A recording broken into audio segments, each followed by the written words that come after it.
yako ukiwa unaangalia kitu fulani vile picha unazo akilini. Mara nyingi kuna watu labda ameangalia movie akitisha usiku anaota. Kwa nini? Kwa sababu ile imagination uliotoka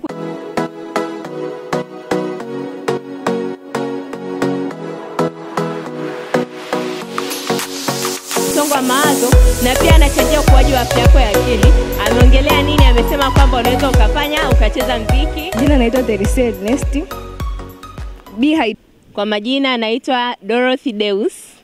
Ni moderator wa mradi unaoitwa It's Okay Not to Be Okay, au tunasema ni sawa kutokuwa sawa. Nipo pamoja na mwenzangu, nimeambatana naye. Kwa majina yangu naitwa Fred Isaya. Kama nilivyojitambulisha hapo awali, mimi ni afisa ustawi manispaa ya Msoma. Mbinu tunaenda kutumia leo ni ushirikishaji. Kwamba mtaenda kujifunza kupitia sisi na sisi pia tunategemea kujifunza mengi kupitia nyie, sawa? Kwa tutakuwa tukitoa mada, pia nyie mnaruhusiwa kuchangia. Unaweza ukachangia mada, ukauliza swali. Kama unajua kitu kuhusu na mada, utaweza kuongea. Mmepewa vipeperushi tayari, ndio? Ukiangalia hapo kunasema key topics, kwamba ni mental health talk, ambao ni maongezi ya afya akili. Na topic zetu leo kuu zimebase kwenye stress au tunaita mawazo, sawa? Kwenye civics tunasoma kwamba coping up with stress, ndio? Kwamba namna ya kucope up na ile stress inayokuandama. Kwa leo tunaenda kufundisha namna ya kuweza kumanage stress, yani kucope up na mawazo, na namna ya kuepukana na vitu mbalimbali vinavyoenda kuathiri afya yako ya akili, sawa? Natumaini mtajifunza mengi na pia sisi tutajifunza mengi kwa kupitia kwenu nyie, sawa? Na yani njia ya kwanza ni wewe uweze kutambua ni nini kinachokusumbua, si ndio? Yani kitu cha kwanza unapaswa kujua kwamba hii stress nilionayo inatokana na nini.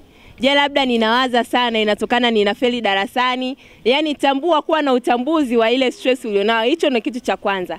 Kwamba ukishamtambua adui yako unaweza ukapambana naye kwa njia mbalimbali. Kwa ukishaweza kutambua stress inayokusumbua, labda ninasumbuliwa na stress masomo, nyumbani, labda kuna mtu ananipresha kitu fulani, unaweza ukaepukana nayo na unaweza ukaitatua kiurahisi, si ndio? Pia kuna njia mbalimbali. Njia ya pili huwa tunapenda kusema kwamba kufanya mazoezi, si ndio? Ukija kwenye mazoezi, kuna mazoezi ya akili na kuna mazoezi ya kimwili, si ndio? Nikianza na mazoezi ya kimwili, najua hapa wote ni wanafunzi, yani mazoezi kila mtu hapa anafanya mazoezi. Zoezi ambalo huwa ni rahisi sana kila siku na kila mtu analifanya huwa ni kutembea, si ndio? Kutembea kunasaidia uchangamfu wa msukumo wa damu mwilini. Yani namna damu inavyosafiri mwilini pia inaenda kupunguza nini? Msongo wa mawazo, si ndio? Kwa namna ya kwanza nini? Matembezi. Labda kama unapanda boda siku unasema ngoja leo niache kupanda boda, nitembee dakika 10, dakika 20 yanatosha kwa siku moja. Pia kuna mazoezi mbalimbali, labda kuruka kamba. Mwa mnafanya mazoezi, sio mnasikia mchezo. Kwa namna nyingine ya kupunguza stress, yani hata wewe mwenyewe unaona, mfano nikiwa nacheza mpira uweze ukafikia vitu vingine. Yani at least unakuwa na sometime ambayo akili yako inakuwa iko free, una concentrate na mpira unaocheza au ule mchezo unaocheza, si ndio? Kwenye mazoezi ya akili huwa kuna tunaziita chemsha bongo, ile za michezo fulani hivi. Labda let's say unaulizwa maswali yanapima IQ ya mtu, au kuna yale maswali games nyingi wazipo kwenye simu, labda unakuta ni puzzles unazifanya. Zile pia huwa zinasaidia kupunguza stress. Maana muda ukiwa unacheza game hakuna ule uwezo wa kuanza kufikiria vitu vingine, lazima akili yako ina concentrate pale. Kwa njia ya pili tunasema kwamba mazoezi. Njia ya tatu ni kupumzika, si ndio? Ukiwa unafanya kazi, kusoma pia ni kazi kabisa, si ndio? Tena hakuna mtu anayefikiria, yani kazi ya akili ni kazi ngumu kuliko kazi ya kimwili. Kwa ukiwa unasoma siku zote, akili yako inahitaji muda upumzike. Lakini nature watu nasema akili ya binadamu huwa haitulii. Kwa maana unaweza kukuta mchana umekaa unasoma darasani, usiku ubongo unafanya kazi wa kurestore memory. Kwamba unahamisha kutoka memory fulani iende kwenye permanent memory au temporary, si ndio? Kwa akili yako always 24/7 unakuta inafanya kazi, inafanya kitu fulani. Kwa huo unatafuta muda, unatenga muda wa kupumzika. Let's say unasema kwa siku nalala masaa 7. Kwamba masaa 8 au 9 ndo mazuri kiafya, lakini kutokana na uwezekano sasa hivi kwamba ni mwanafunzi unasoma unakaribia mitihani, unaweza ukaweka limit tu kwamba ninalala masaa 7 au 6. As long as unapumzisha akili ili hata ukiamka akili yako inakuwa fresh, si ndio? Pia tukiongelea ile kulala, kuna ile kupumzika kwa usiku, lakini kuna mapumziko ambayo watu wengi tumeshazoea kwamba haya ni ya watoto, kulala mchana. Si ndio? Kulala mchana watu wengi tuna wadogo zetu nyumbani, unakuta mtu anasukuma, wewe nenda ukalale. Kwa nini unasukuma tu mtoto kwenda kulala? Kwa nini mtoto anahitaji kulala mchana? Kwa sababu wasema mchana kunamsaidia kukua. Lakini wewe pia kulala ile jioni hata saa moja au nusu saa kupumzisha akili, kunasaidia sana kuchangamsha akili yako na ubongo wako. Kwa hata kama umetoka shule umechoka, jaribu kutenga hata nusu saa tu inatosha. Kama unafika nyumbani unapumzisha akili kwa kulala, nusu saa inatosha. Unalala then unaendelea na mambo mengine. Akili yako ukiwa unaangalia kitu fulani, zile picha unazo akilini. Maingi kuna watu labda ameangalia movie ya kitisha usiku anaota. Kwa nini? Kwa sababu ile imagination uliyotoka kuiangalia bado ina stick in your mind. Kwa kitu ambacho unapaswa kufanya ni uweze kulimit your time of screen. Kwamba una set either dakika 30 au 45 unalala, lakini hizo dakika 30 kabla huo umesha toka kwenye TV. Let's say nazima TV au unaacha kuangalia kitu ninachotumia kwenye simu au kitu fulani nusu saa kabla ya kulala. Hiyo kitu pia inasaidia kwenye akili yako na kupunguza stress na namna ya akili iweze kufunction vizuri. Kitu kingine tunachoweza kusema ni kwamba be hydrated. Nani anaelewa maana ya hydrated? Anaweza kusema be hydrated. Ikisema be hydrated inamaanisha nini? Mkali wa sayansi, mkali wa biology. Nani? Usiogope, karibu. Haya wasichana, mkali wa biology nani? Nani? Teresia. Karibu.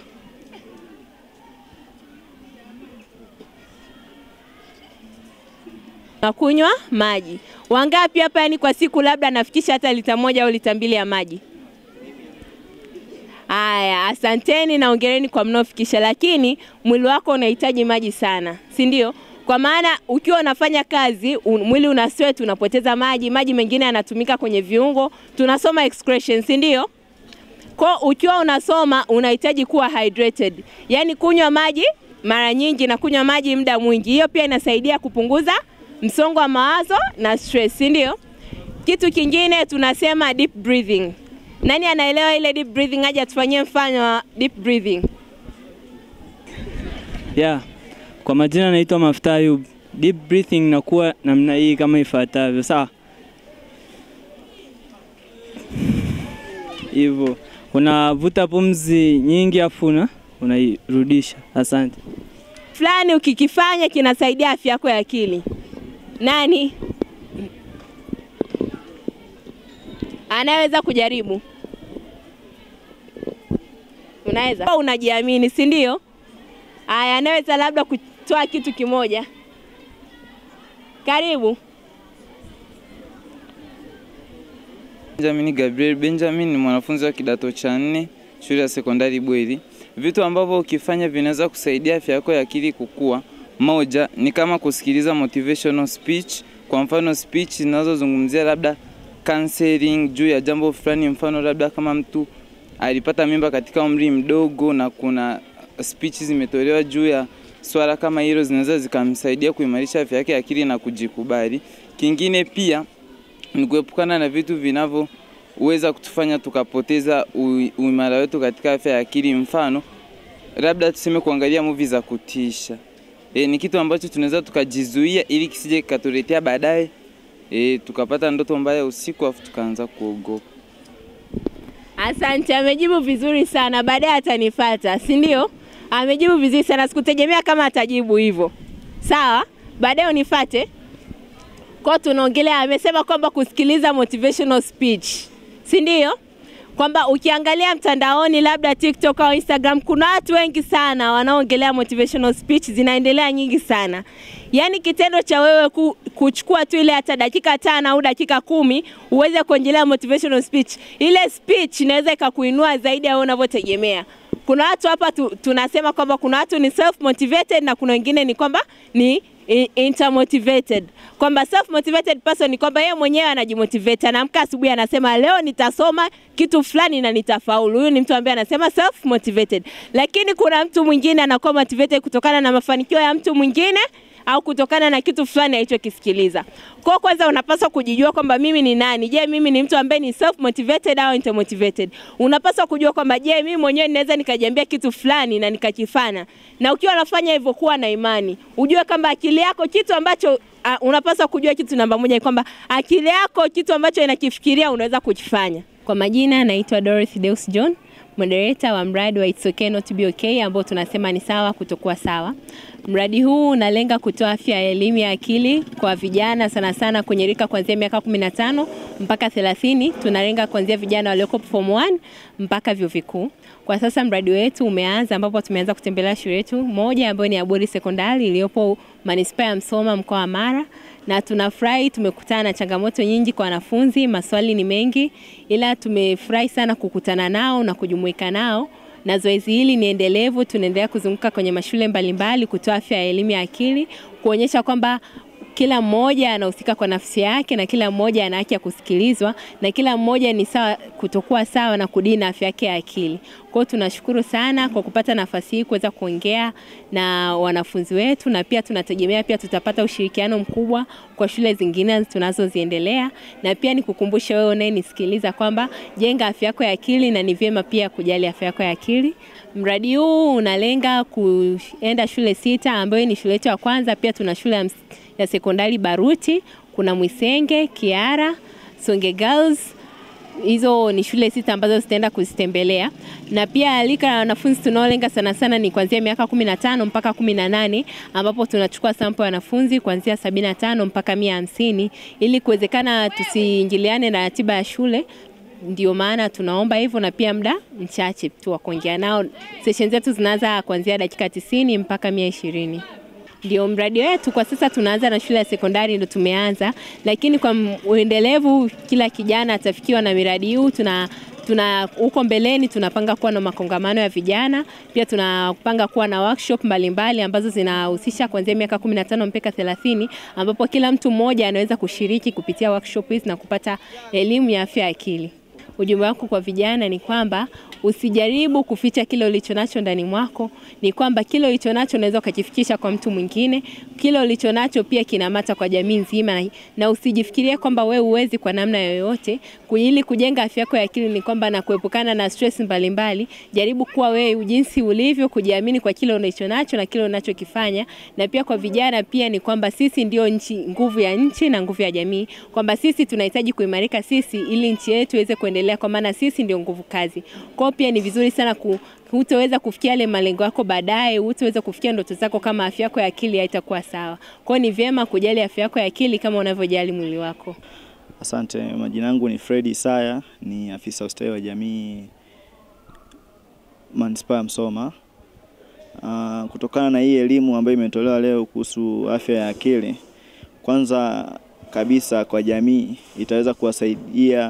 itaweza kuwasaidia katika kupunguza changamoto au athari zinazosababishwa na changamoto za afya ya akili.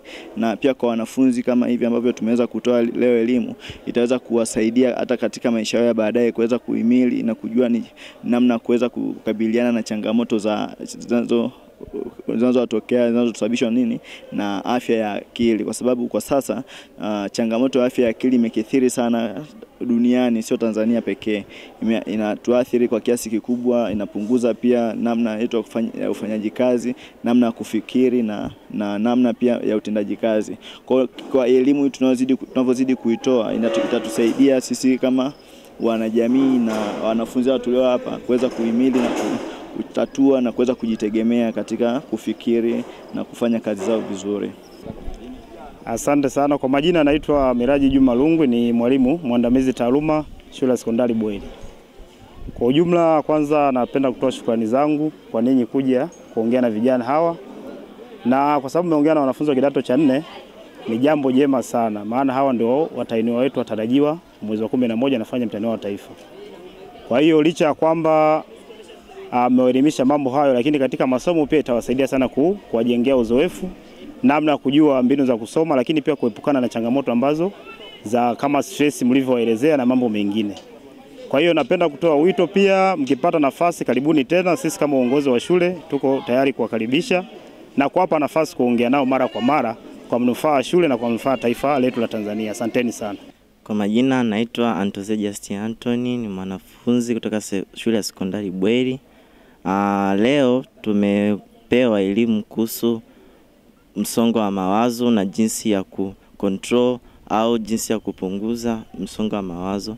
Kwanza ningependa kushukuru kwa elimu hii kwa kuwa msongo wa mawazo imekuwa tatizo kubwa katika jamii, sio kwa wanafunzi tu, pia hata kwa jamii, kwa watu wengine imekuwa tatizo kubwa. Kwa nimeshukuru, nimependa sana huduma hii iliyotolewa mafunzo haya, kuwa inaonekana kuwa ni chachu kwa kupunguza athari au kupunguza kesi zinazotokana na msongo wa mawazo. Kesi hizo inawezekana ni kama kujiua, kukosa kuchangamana na watu, kukosa confidence.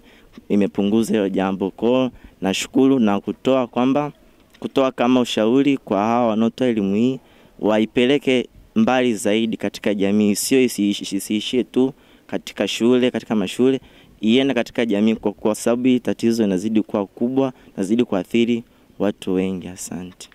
Kwa majina naitwa Halima Mkiria, ni mwanafunzi wa kidato cha 4 katika shule ya sekondari Bweri.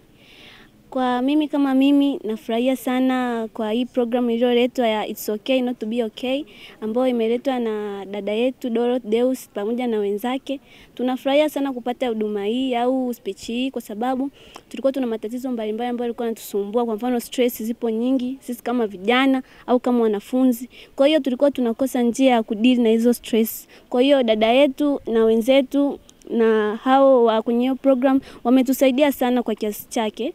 Tumeweza kupata njia, maana wengine tulikuwa tunashindwa pa kupeleka hizo changamoto, pengine hatuaminiani na marafiki. Kwa hiyo wametupatia njia kama vile be hydrated, tunywe maji mengi, kufanya physical exercises. Kwa hiyo tunajua kwamba tukifanya vitu kama hivyo vinaweza vikatu improve. Na najua kwamba hii program ikifikia vijana wengi, na imani kwamba kiasi cha wale vijana kwa mfano wanaojiua kutokana na sababu fulani itapungua, kwa sababu tunaona kabisa inatujengea uwezo wa kudili na kutatua matatizo mbalimbali. Mimi kwa jina naitwa Benjamin Gabriel Benjamin, ni mwanafunzi wa kidato cha 4 shule ya sekondari Bweri, ambaye kwa namna pekee tumepewa sote elimu na wataalamu waliofika hapa juu ya afya ya akili, ambao ni tatizo ambalo limekuwa likiwasumbua wengi katika jamii kwa sababu ya kosa uelewa na kukosa elimu ya kina juu ya tatizo hilo.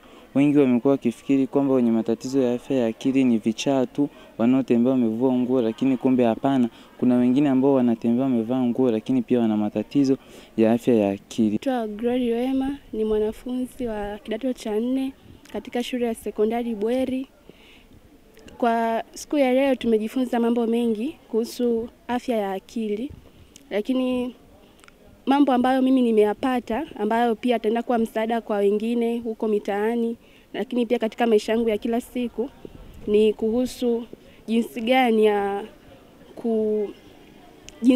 ya cope with stress, au jinsi gani ya kutatua changamoto mbalimbali ambazo mtu unakuwa unazipata katika maisha ya kila siku.